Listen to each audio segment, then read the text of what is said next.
Fala Vascão! Sejam muito bem-vindos a mais um vídeo. Para quem não me conhece, eu sou o Lucas e esse é o canal do Gigante, o canal do torcedor vascaíno.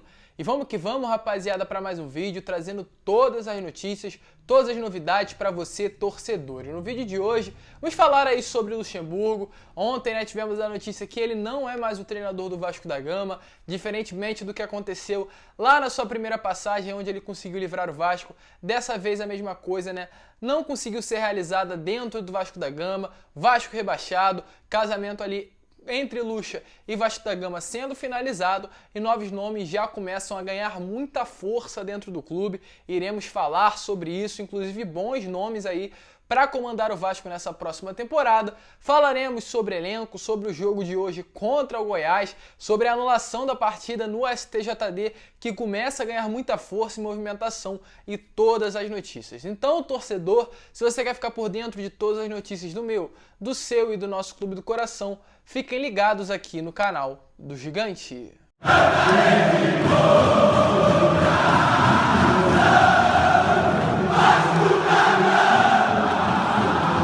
Então vamos que vamos, rapaziada, vamos para mais um vídeo. Mas antes, rapidinho, eu vou pedir para você para deixar o seu comentário com relação a tudo o que você acha desse momento que o Vasco da Gama vive, ainda mais depois dessa demissão do Vanderlei Luxemburgo. Deixa aí a sua opinião com relação a isso e também vou pedir para você deixar o seu like e se inscrever no canal para que o nosso canal possa crescer cada vez mais, que a nossa família gigante, possa realmente crescer e termos voz nesse YouTube para, de certa forma, reclamar, bater de frente, criticar essa atual gestão e diretoria do Vasco da Gama. Mas vamos lá, rapaziada, vamos falar de Vasco. E antes de falar sobre Vanderlei Luxemburgo, falar aí as últimas novidades relacionadas ao time. Hoje temos jogo contra a equipe do Goiás, um jogo que realmente ainda vale, ainda tem ali a última esperança do torcedor.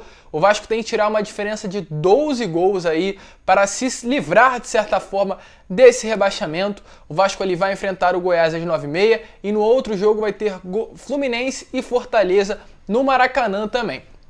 Caso o Fluminense ganhe de 4, o Vasco tem que ganhar de 8-0. Caso o Fluminense ganhe de 5, o Vasco tem que ganhar de 7 e vice-versa, até tirar de vez essa diferença dos 12 gols.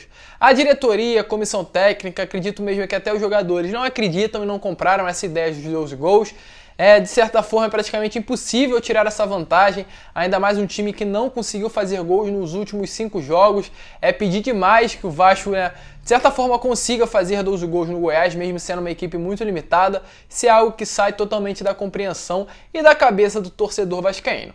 Mas tivemos notícias aí que hoje, o Martim Benítez não vai atuar com a camisa do Vasco. Ele ainda não se recuperou totalmente da sua lesão na coxa, que desfalcou ele do jogo contra o Corinthians.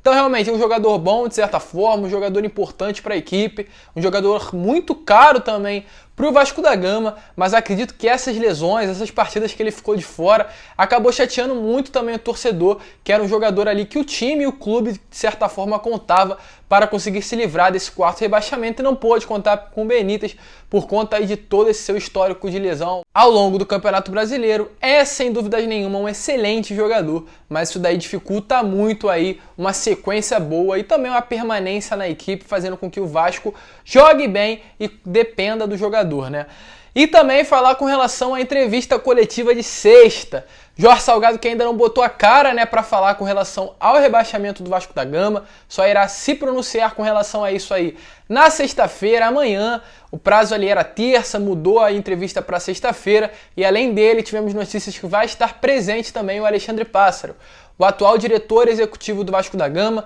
um garoto jovem, promissor, mas que ainda é muito novo ali para estar presente numa responsabilidade tão grande com relação aí a um quarto rebaixamento. Precisa de muita maturidade, muita sabedoria para conseguir lidar com esse momento e, de certa forma, bagagem para sustentar essa diretoria aí que não tem condições nenhuma de gerir o Vasco e vai, de certa forma, entulhar e jogar tudo nas costas do garoto.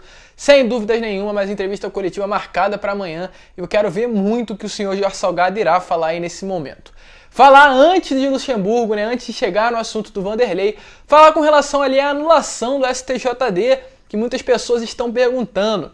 Ainda não temos notícias muito como se fala, muito eficiente, notícias muito ali, de certa forma, que entrem ali nesse processo, que entrem nessa ação, mas pelo que sabemos aí, iremos analisar melhor aqui o que falta ainda, né? O que será feito, o que o Vasco irá fazer, mas pelas últimas notícias descobrimos que o Vasco ali analisou o material e esse material aí entregue pela CBF, né, com relação às imagens do jogo contra o Internacional, denunciam que o gol do Rodrigo Dourado realmente estava ali impedido.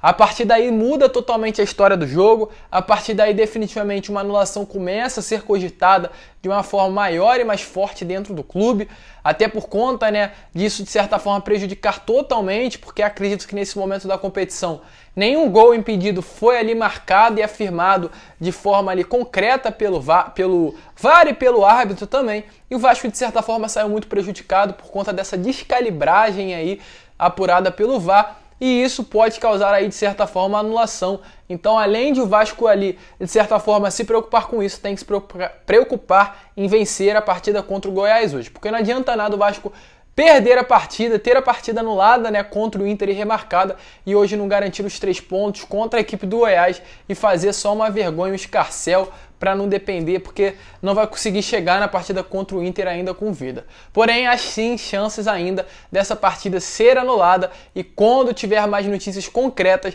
eu trarei todas as novidades para você, torcedor. E agora, né, rapaziada, vamos falar de Vanderlei Luxemburgo.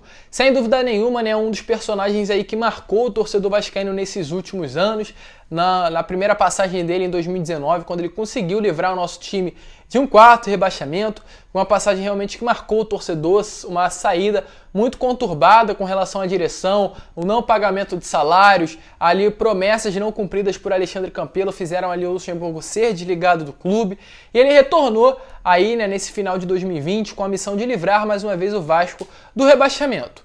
Não conseguiu, mas também não coloca a culpa nele. A gente sabe aí da competência dessa gestão, a gente sabe que realmente ela não tinha condições nenhuma de gerir e levar e tirar o Vasco dessa situação. Salários não foram pagos, jogadores não foram motivados, muito pelo contrário, foram até mesmo desmotivados através das falas do nosso presidente. Então essa culpa de um rebaixamento não pode cair no colo e nas costas do Vanderlei.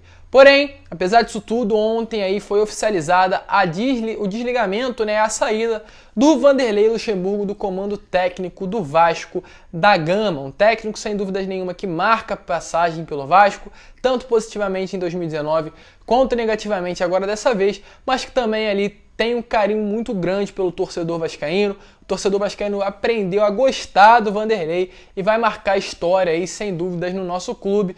Desejo toda a sorte aí ao treinador.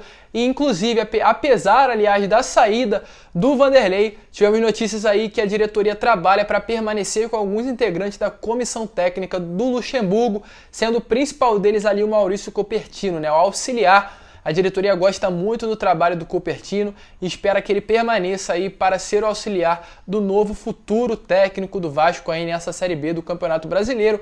E, inclusive, novos técnicos já começam a ganhar força dentro do clube.